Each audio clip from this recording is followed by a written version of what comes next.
Hello students, today we'll be discussing journal entries with GST again, part 2, जहाँ पर GST को reverse कभी करने का वो भी मैं आपको बताऊंगा. Okay? So let's take an example. So example number 1, purchase goods of rupees 50,000 plus CGST and SGST at the rate of 9% each from Prasad and Sons on credit. अब ये ट्रांजैक्शन है तो इसको हम लोग जर्नल में कैसा लिखते हैं, तो we write like this.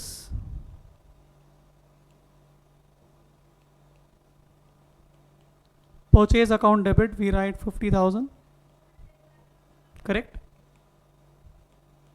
Input CGST account debit 4,500. Input SGST account debit 4,500. To Prasad and Sons account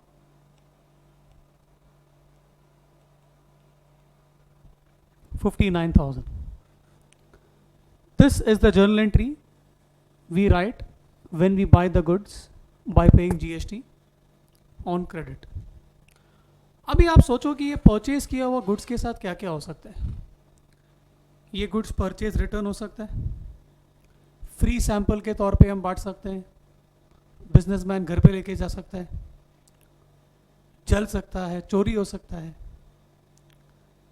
तो ये सब चीज़ में हम लोग परचेज को क्रेडिट करते हैं. याद करो, अगर ये सब चीज़ में परचेज को क्रेडिट करते हैं तो परचेज के साथ जो जीएसटी डेबिट हुआ था ना खरीदने के टाइम पे, तो जीएसटी को भी क्रेडिट करना पड़ेगा.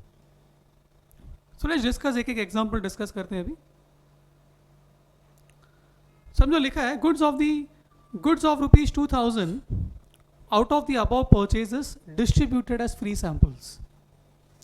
अबव परचेजेस में से 2,000 का गुड्स हम लोग ने फ्री सैंपल के तौर पे बांटा. अभी फ्री सैंपल के तौर पे बांटा मतलब हम लोग क्या कर रहे हैं, एडवर्टाइजमेंट कर रहे हैं. सो नॉर्मली हम लोग क्या एंट्री करते हैं, advertisement account debit to purchases. ये हम लोग नॉर्मली एंट्री करते हैं. बट ये गुड्स जब भी हमने परचेज किया था तभी हम लोग ने जीएसटी पे किया था, करेक्ट? कैसा मालूम पड़ा जीएसटी पे किया? लिखा है ना, goods out of the above purchases. तभी हम लोग ने ये इनपुट सीजीएसटी और इनपुट एसजीएसटी को डेबिट किया था, करेक्ट? परचेज के साथ साथ. तो अभी अगर हम परचेज को क्रेडिट कर रहे हैं तो परचेज के साथ साथ हमें इनपुट सीजीएसटी और इनपुट एसजीएसटी को भी क्रेडिट करना चाहिए. Getting my point? So purchase का amount is 2,000 because goods of rupees 2,000 लिखा है और जीएसटी वॉज 99%. सो 180.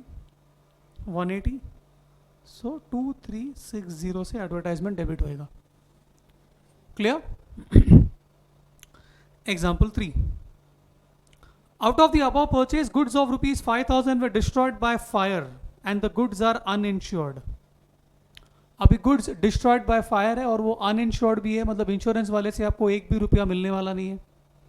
सो एक भी रुपया मिलने वाला नहीं है मतलब the entire amount is loss. तो हम एंट्री करेंगे loss by fire account debit to purchases. ये नॉर्मली एंट्री करते हैं हम लोग. अभी खरीदने के टाइम पे जीएसटी पे हुआ है तो वो जीएसटी को भी रिवर्स करना है, तो इसलिए to input CGST account and to input SGST account. So 5,000 का गुड डिस्ट्रॉय हुआ है तो टू परचेज के सामने 5,000 कर रहा हूँ मैं. 99% तो 5,000 का 9% इज 450 ईच, तो your loss is 5,900. Getting my point? Example number 4. Out of the above purchase, goods of rupees 1,000 were given as charity. अभी 1,000 रुपये का गुड्स हम लोग ने चैरिटी के तौर पे दे दिया, यानी हमने दान धर्म का काम किया. तो ये चैरिटी हमारा लॉस है, तो debit all expense and losses के हिसाब से चैरिटी डेबिट होता है. और हम परचेज को क्रेडिट करते हैं, बट अभी अपने को परचेज के साथ साथ क्या करना है, जीएसटी को भी क्रेडिट करना है। इसके लिए to input CGST account and to input SGST account. Correct, जो नाम से जीएसटी पहले डेबिट होता वही नाम से क्रेडिट करो अभी। सो परचेज का अमाउंट इज 1000, उसका 9%, 9%, 90 ईच, तो 1180 हो गया ये। Clear? Example number 5, out of the above purchases goods of rupees 1500 were taken by the proprietor for his personal use. मतलब ये ड्राइंग्स है, तो नॉर्मली हम लोग इसका एंट्री करते हैं drawings account debit to purchases, ये नॉर्मली एंट्री करते हैं। लेकिन खरीदने का टाइम पे जीएसटी पे हुआ है तो वो जीएसटी को भी रिवर्स करना है। So to input CGST account and to input SGST account, तो 1500 हो गया ये। तो यही 1500 का अपने को 9% कैलकुलेट करने का है, तो लेट अस कैलकुलेट। सो 1500 का 9% कम्स टू 135 ईच, तो 1770 will be drawings. Clear? Next, goods of rupees 3000 out of the above purchase were returned to the supplier Prasad and Sons। Supplier को माल हमने वापस किया, सप्लायर रिसीवर है तो डेबिट द रिसीवर करेंगे, तो प्रसाद एंड सन्स को डेबिट करेंगे हम लोग, डेबिट द रिसीवर के हिसाब से।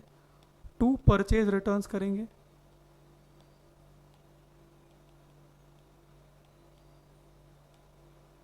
और गुड्स के साथ साथ वो जीएसटी को भी रिवर्स करना पड़ेगा, तो input CGST account and input SGST account. Simple. So 3000, 9%, 270, 3540। Okay. Example 7. 50% of the goods purchased are sold at a profit of 20% on cost, charging CGST and SGST at the rate of 9% each to ABC and Sons। तो जो goods हमने purchase किया था, if you recollect the first example, तो first example में आप जाके देखेंगे तो यू विल फाइंड कि हम लोग ने 50,000 का गुड्स परचेज किया था। तो 50,000 का आपको क्या कर देना है यहाँ पे, वो बोल रहा है 50% of the goods purchased are sold. तो 50,000 का 50% करेंगे, मतलब कितना हो गया, 25,000 का गुड्स है, ये गुड्स का कॉस्ट है, और ये हमने सेल किया at a profit of 20% on cost. तो 25,000 का 20% कैलकुलेट करने का, दैट इज 5,000, ये तुम्हारा प्रॉफिट है। तो तुम्हारा जो सेल वैल्यू हो गया ये 30,000 है, इतने से आपको सेल्स अकाउंट को क्रेडिट करना है। तो 30,000 में हम लोग ने गुड्स बेचा है, किसको बेचा है हम लोग ने, ABC एंड सन्स को गुड्स बेचा है, और जीएसटी भी चार्ज किया है हमने। So the entry will be like this. We will write ABC and Sons account debit the receiver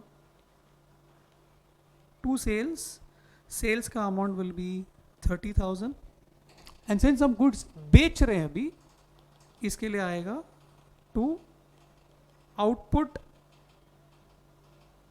CGST account,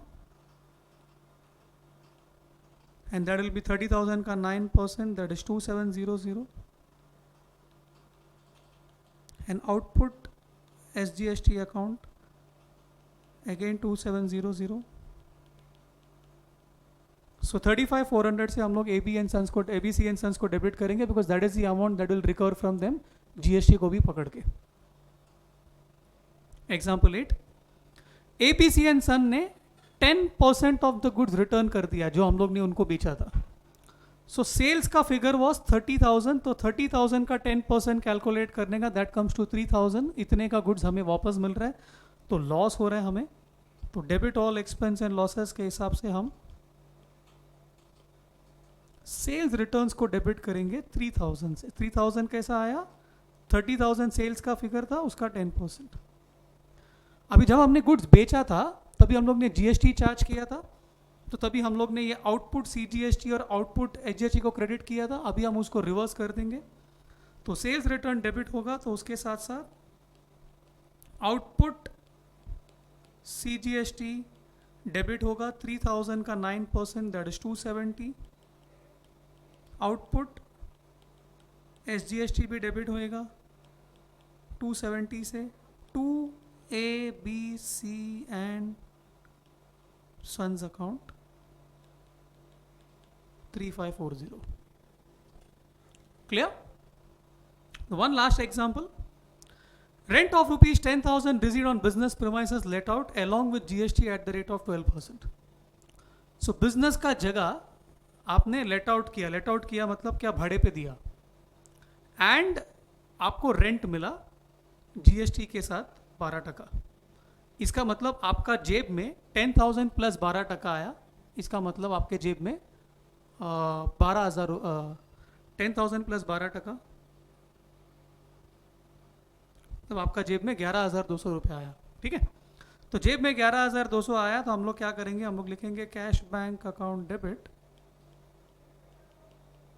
11,200, इतना हमारा जेब में आया, और हमें रेंट मिल रहा है, तो रेंट इनकम है, तो टू रेंट, बट रेंट को क्रेडिट खाली हम 10,000 से करेंगे जो एक्चुअल अमाउंट है, और ऊपर का जो अमाउंट मिला वो GST है। अभी सवाल ये है कि वो इनपुट है कि आउटपुट है। अभी हमने जगह भाड़े पे दिया, मतलब हम लोग सामने वाले को कुछ दे रहे हैं ना, सर्विस वगैरह, तो ये जो GST हम कलेक्ट करेंगे ये आउटपुट GST है जो हम गवर्नमेंट को देना चाहिए।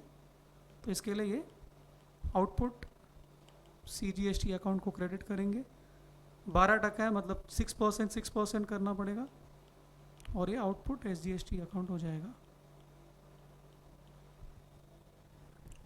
Got the concept? उसी तरह अगर ऐसा भी आएगा, अगर रेंट रिसीव की जगह पर बोलेंगे कमीशन रिसीव हो गया GST के साथ, तो बिल्कुल ऐसी एंट्री करने का, कैश बैंक डेबिट करने का GST के साथ वाला अमाउंट के साथ, to commission only the original commission का amount, and then to output CGST and output SGST. All right. So I hope this video was very, very useful to you. For many more videos like this, please subscribe to our YouTube channel, Mensa Commerce Classes. Wishing you all the very best. Bye.